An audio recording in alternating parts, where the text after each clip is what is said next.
What is in your heart, you may ask yourself. You've got to look deep inside your soul. Are you good or are you corrupt? Welcome to death.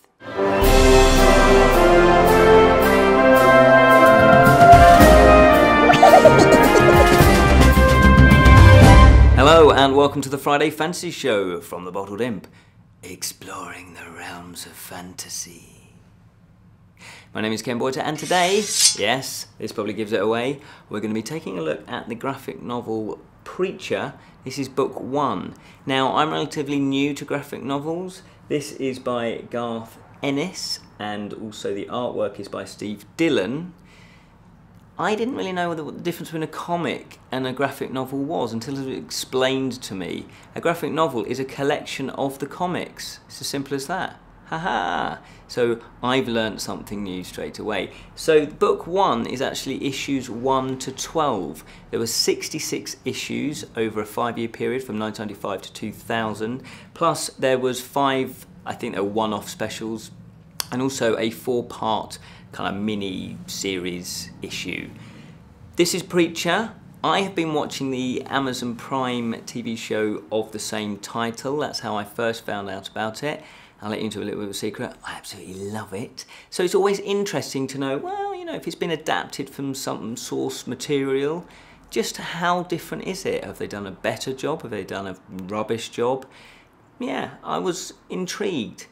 And my intriguedness must have come across because Bottled Imp viewer and fellow Imp Fellowship group member and fantasy artist, that's probably the more important thing, Andy Craig, very kindly sent me a copy. He's a big fan and he just wanted, you know, my opinions on it.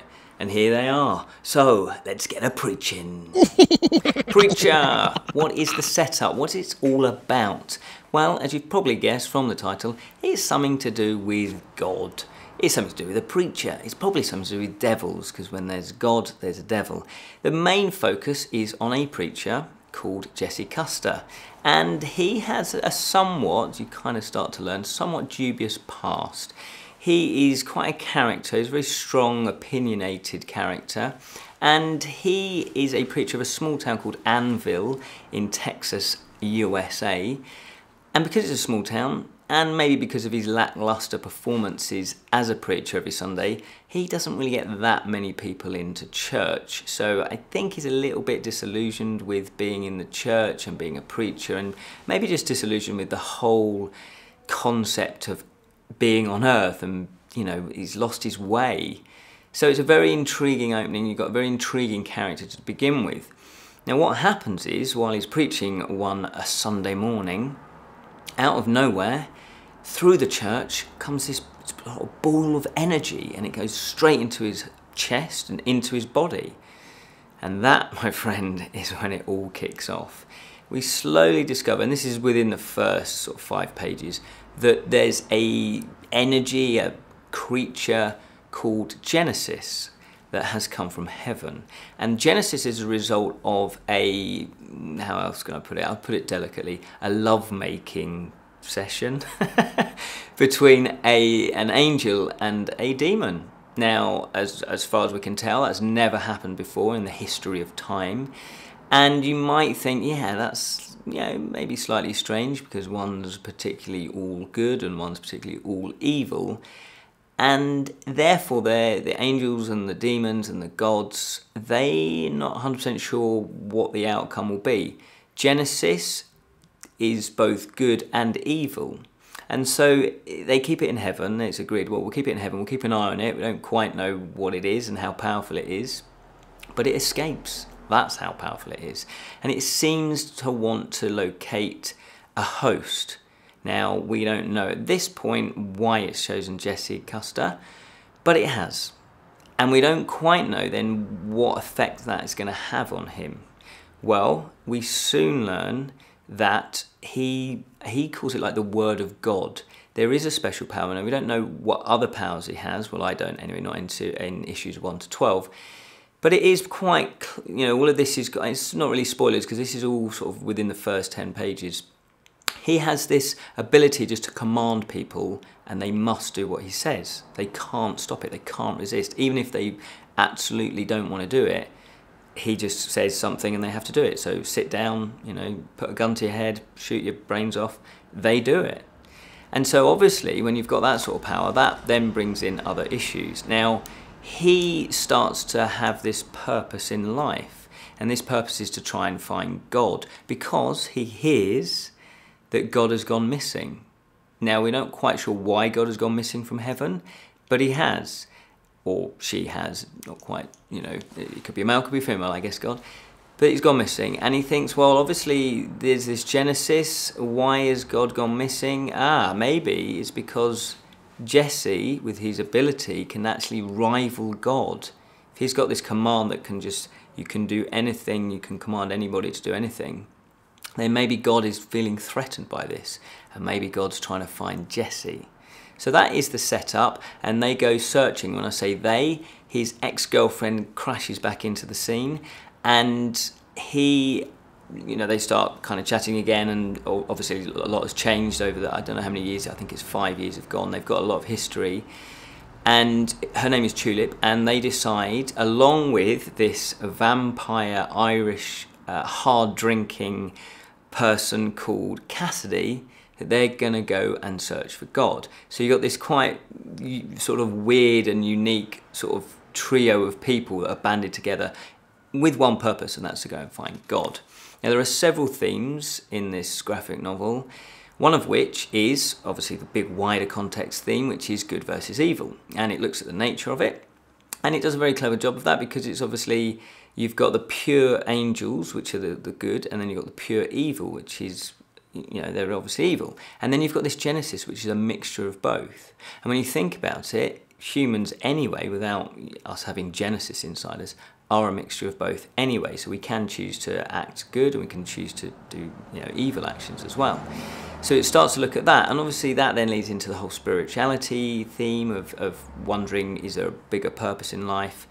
And that again is that filters down into the preacher, because he was kind of drifting along. He was just preaching. I guess he wasn't really meaning what he was saying, and now he has a purpose in life.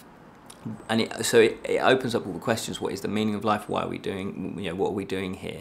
So there are big wider context themes that run through well, certainly these 12 issues. There's also the theme of being an outcast. Jesse, we learn in a few flashbacks, well, I just think he's talking to Tulip about it, actually, about his childhood, that he had a really tough upbringing. It was with, from Texas, his family were rednecks, and they were, to all intents and purposes, it's probably doing them a misjustice here. Very cruel people. They seem to have a really warped sense of what family is, and they seem to sort of give love, but also it was through fear. So they would love you through fear. So they would punish Jesse if he did something wrong, but for his own good. We're doing this for your own good. You'll learn from this. You'll thank us. Well, no, it is just torture, or it is just abuse. It's cruelty. There's no excuse. So he obviously had to, grow up with that, and sort of, therefore his morals are quite solid, but there is sort of room for manoeuvre, if you like. And I guess we're all like that, because when we're in certain situations, sometimes making the right choice isn't always the easiest choice to make. So he just had this goal of, a purpose, if you like, of just getting away from his family, and he did manage to achieve that.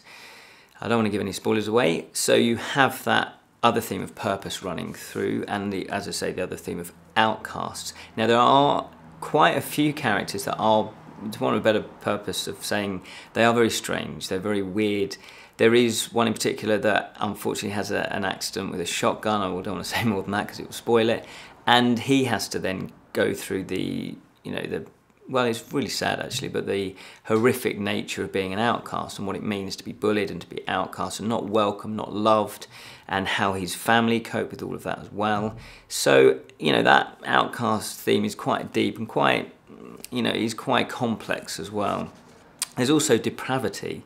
Now, I'm not particularly one that likes a lot of violence. I remember you know, not seeing Pulp Fiction because I'd heard it was very violent. And a friend of mine actually bought me the script, so I read the script, and I was like, oh no, actually, yeah, the violence is there for a reason. It's not just out and out mindless violence that doesn't move the story along. It's, you know, exploitation. It actually is there for a purpose, and it's pretty much the same in this novel, graphic novel as well. There's a lot of violence in there, but in some respects you can understand it. And the difference being, you know, if you're watching a film, is it seems to hit you harder anyway. It does me if I'm watching, as opposed to if I'm reading about violence, or in this case viewing and reading, because it's a graphic novel. So you have the depravity. There are a lot of characters that, you know, have some weird things going on, some weird hobbies, shall we say. But that kind of adds interest and intrigue to these characters. Not all of the characters you're going to warm to, and not the ones, and there are some characters that you do warm to despite their depravity, so it's anti-heroes, and you kind of start rooting for them, which again brings up, when you're a reader or a viewer, that dilemma of, should I be rooting for that person that's actually quite horrible? So very cleverly done with the characterization, and this was something that caught me by surprise. I've not really delved into the whole comic book and the graphic novel world. I've read the odd one now and again over the years, but I've never really got into it. I don't know why. I did read the odd Bond one, James Bond one, when they came out, and also From Hell. Now, I was intrigued with this because what I realised, it gave me the feeling of actually reading a film rather than watching a film, because obviously it feels like it's a storyboard, you know, like how they, you know, create films. Obviously they do a storyboard of what the images they want, what shots they want to get. So it has that feel that you're actually reading a film, because it's very pictorial. You know, whereas if you're reading a novel, obviously the words are creating the images in your head, but it's your own imagination, and that's why obviously sometimes, you know, you might imagine something different to when it gets adapted to the film or TV, and it's like, well, that's not like that. Well, no, because that's how you've imagined it. So therefore you don't have to imagine it because the images are there. So it gives you that feeling, but obviously you're reading the words, so you still feel closer and more connected to the characters. And another thing that surprised me, actually, that was the complexity of the storylines and the characters. You know, very rounded, very 3D, the characters. They've all got flaws and desires and needs and wants. They're very real, in a very real modern setting. It's definitely adult, the content. So I was very pleased and surprised at the complexity of the characters and of the story. Now the story, because the nature is we're just going to go and find God, you know, that's open box. That's you know, you can go anywhere with that, and so therefore you can have any kind of storyline that filters in. So I was very pleasantly surprised with that as well.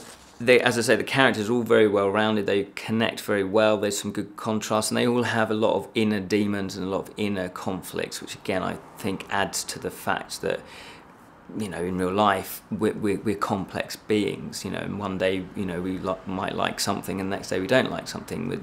There's shades of grey in our personalities, and they've done a very good job of doing that. And they're very likeable. I mean, even it sounds crazy, but there's a vampire in there that's kind of not your traditional vampire.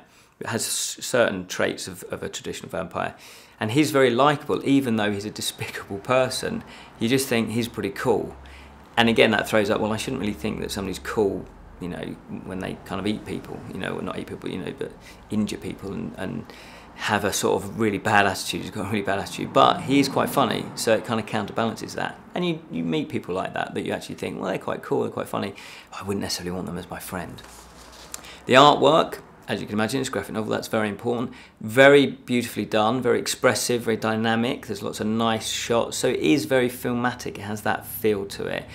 And I really enjoyed the fact that you're kind of looking at a film. It is like a film, but you can play it and read it at your own time. So the artwork really helped that, and it flowed. You know, I wasn't struggling to say, oh, which panel do I need to read next? So, I mean, I don't really know much about graphic novels, as I say, but I thought that they did an excellent job with all of that, the way they put it together. So, yeah, as I say in the intro, graphic novel, I didn't really know the difference there. I just thought the graphic novel was a more grown-up version of a comic, but it's not. And it's nice to know that there are graphic novels that aren't necessarily superheroes, because if you're not into the superhero genre, then yes, there are still meaty and in-depth characterization and storylines within graphic design. Sorry, graphic design. That's what I used to do as a job in graphic novels. So my overall thoughts, I really thoroughly enjoyed it. I enjoyed it more than I thought I was going to, because I didn't think it was going to be that in-depth. I love reading. I love reading complex novels. Game of Thrones, for example, or Song of Ice and Fire series, very complex storylines, very complex characters. Nothing's clear-cut. There's intrigue and mystery, and he builds tension. And the same here. They've set up a little mystery about what is this Genesis? What does it want? Where's it going? Why has God disappeared? All of that, and then you've got all these intriguing characters that come in, play their part. The only downside I would say is that initially it jumps about a little bit, and I'm not sure whether these were meant to be one-off little stories. So if you were reading it as they came out back in '95, it might be clearer that these were one-off stories. I think they were. And then they started to, it felt like maybe on issue 6, they started to knit a bigger picture into it. So therefore it becomes a little bit more cohesive. But I've read novels where it's a little bit jumpy for the first 50 to 100 pages and then it sort of settles down. So I wasn't too put off by that. As I say, pleasantly surprised, love the artwork, and it was just a different feel. It was like, as I say, reading a film, and I enjoyed that, and I think I enjoyed it because of the complexity of the characterization.